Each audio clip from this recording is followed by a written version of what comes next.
is the task ahead of the Minister of Finance? We're talking about Wale Edun. They were just sworn in on Monday, and they have all taken their offices. What should we be looking at? What Nigerians should be expecting?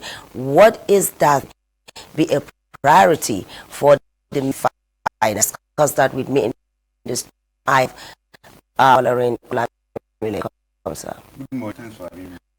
Let's look at the economy before now. We have a minister.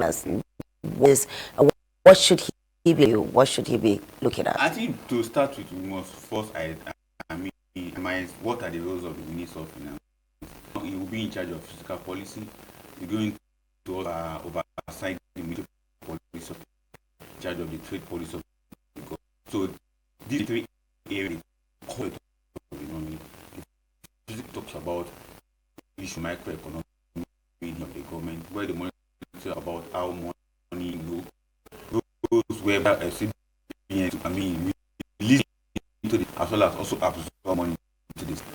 What it talks about both local and international and because issue of manufacturing of good agriculture and now it's expected to be able to put down from the economy of the people as well as some of the welfare of Nigerian people. As we speak right now, we all know the challenge. Even we come on air, we have been discussing about challenge for the subsidy.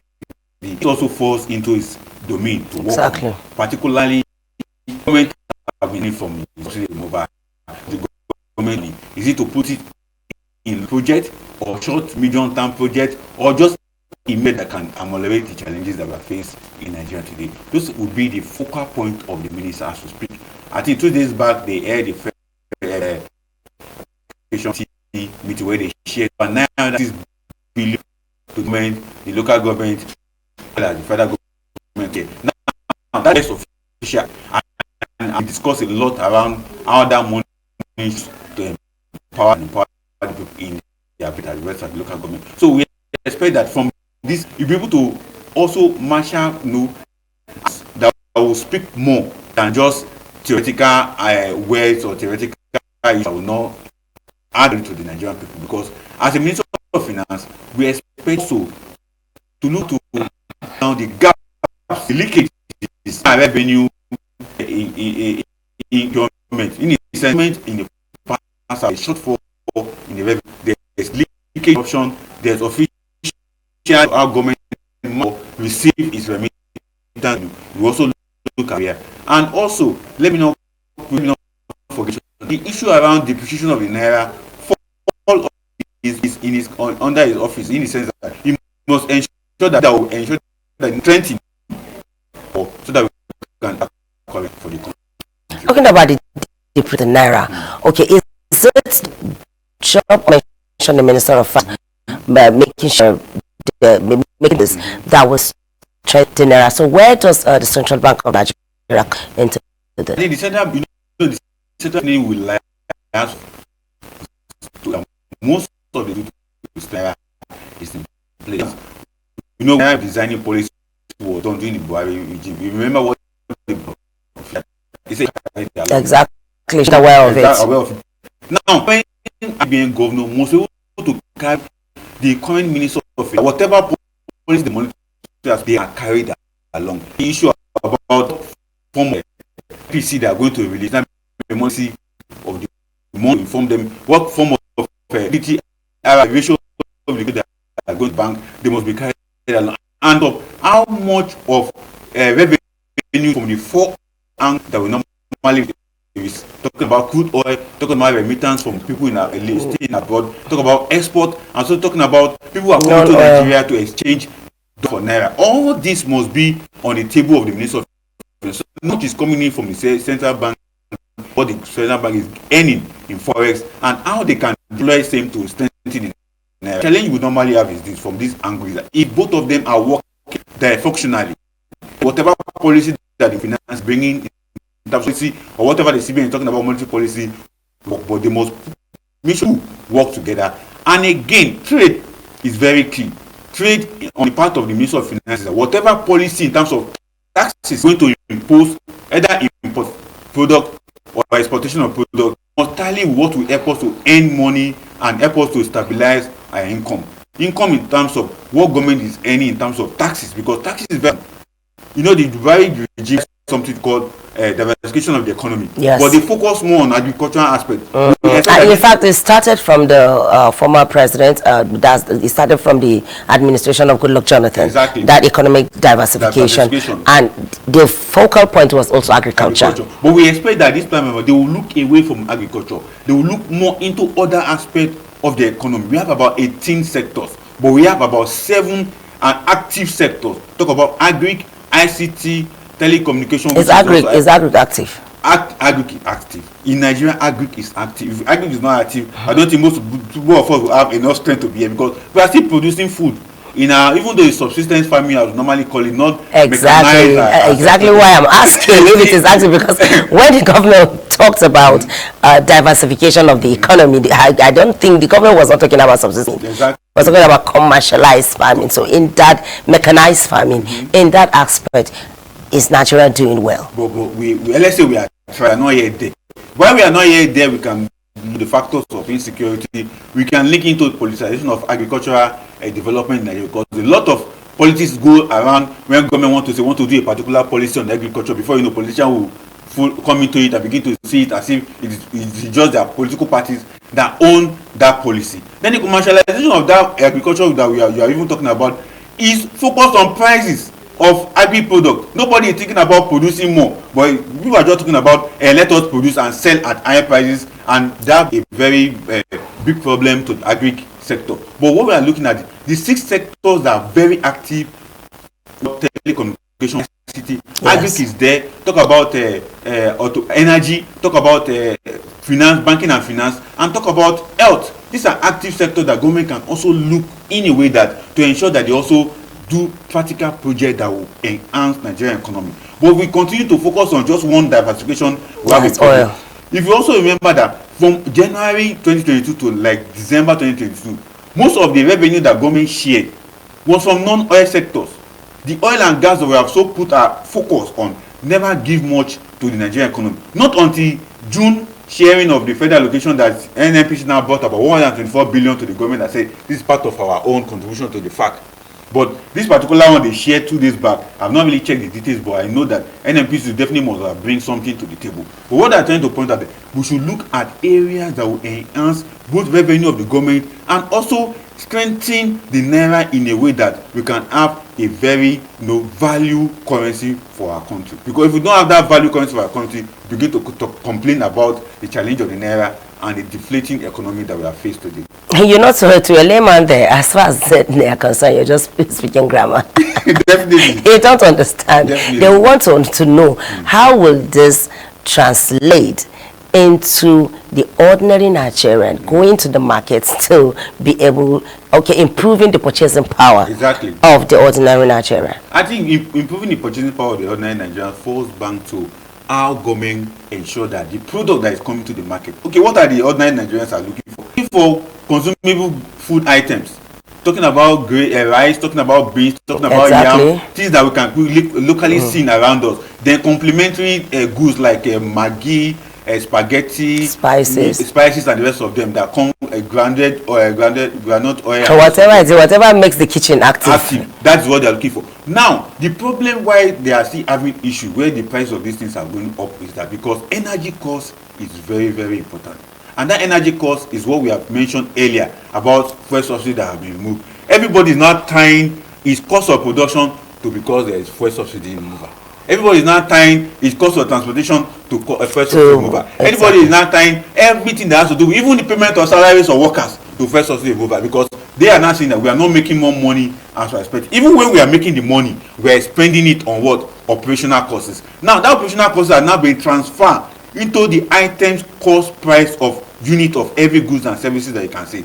And government on its own have not yet gotten a clue on how to tackle that aspect of the economy in terms of this price that everybody is jacking up as a result of fuel subsidy removal. Cost of transportation, bad road that we are also driving our vehicle on, cost of logistics, and cost of storage, because it's also there. They store those goods, they kept it in the warehouse, and those warehouses have to be secure. And let's not also forget that the issue of insecurity is also part of what we are facing. So ordinary Nigerians who are here to understand, who are trying to, as much as possible, to understand why this is happening, will understand that the cost of energy have translated into the price unit of every goods and service, including garri that is locally refined as we Exactly. is now increased, because the person that is bringing it to the market has spent so amount of money bringing it to the market, and because of that I will add the cost of my transportation on top.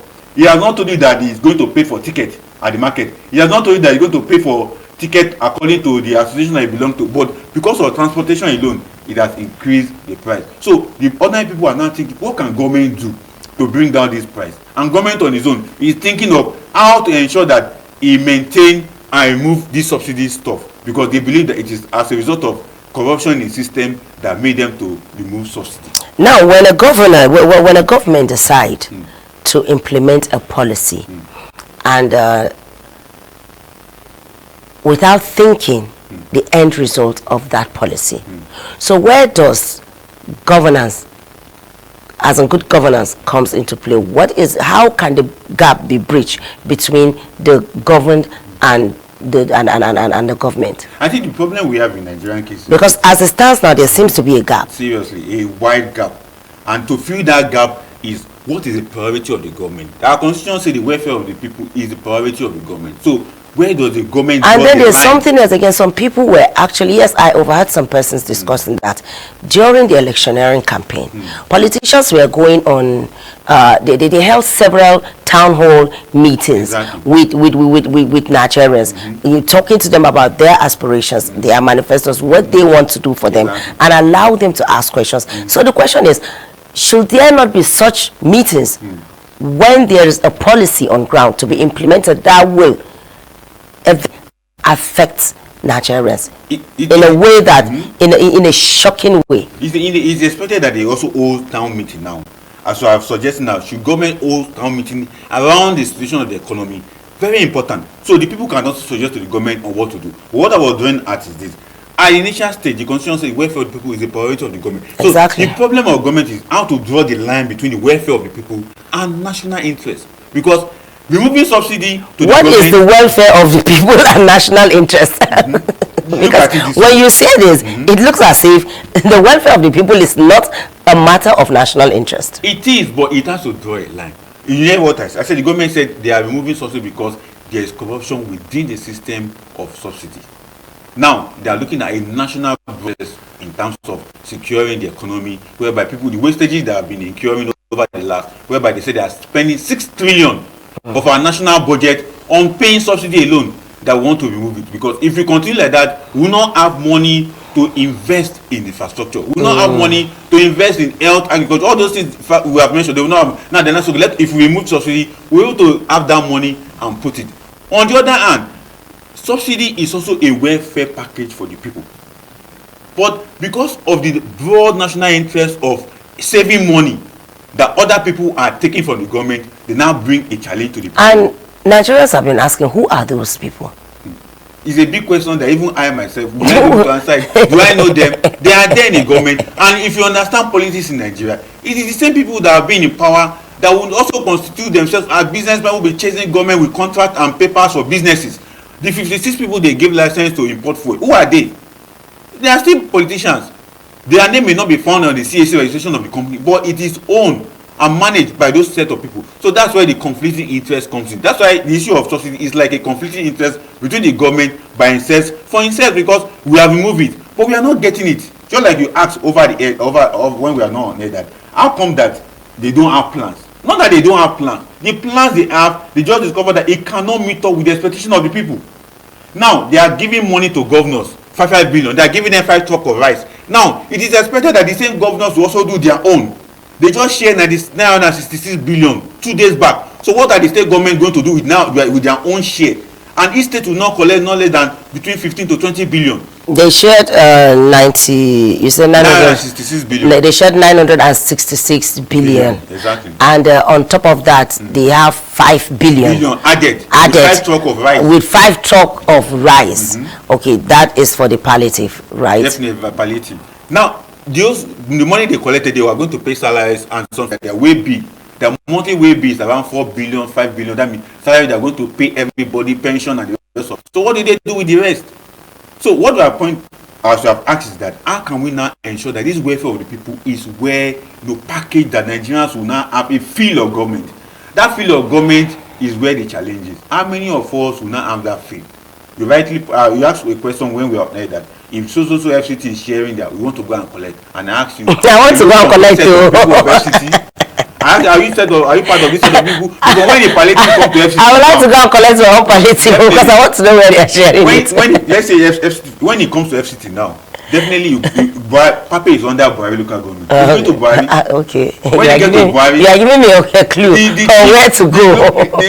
Definitely, the chairman of Buhari will call the chief of all the districts in Buhari and ask them to bring their people to the local government and collect. That is the end.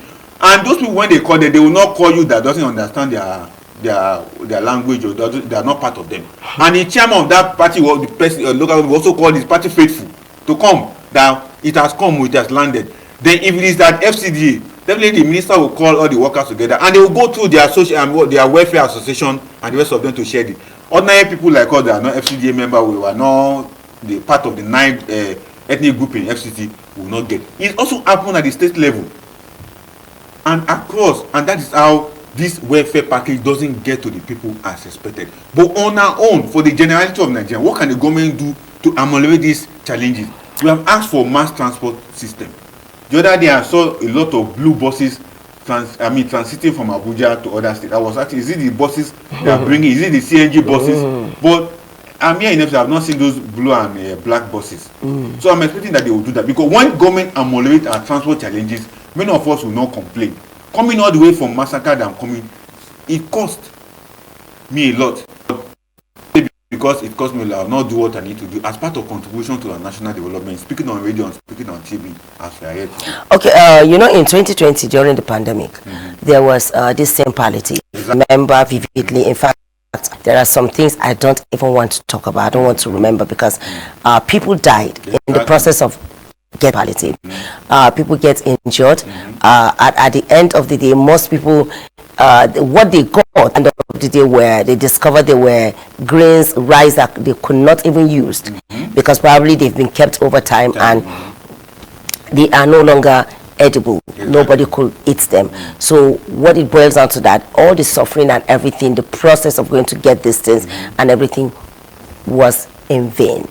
And looking at what happened that time, don't you think it's the same thing that is about to happen? If the governors fail to act, although you see everybody is now saying that the governors must ensure they share this palliative, the governor, even the DSS, because the other time after the whole thing, it was discovered that some persons actually hid some of those palliatives. Like now, do you know that before they gave them the 5 billion naira, they are giving them the 5 truck of rice. They gave them the 5 billion last week Thursday. Now 5 truck of rice have come earlier before that time and nobody shared the rice. Now even the DSS have come out to say, please governor, share this money.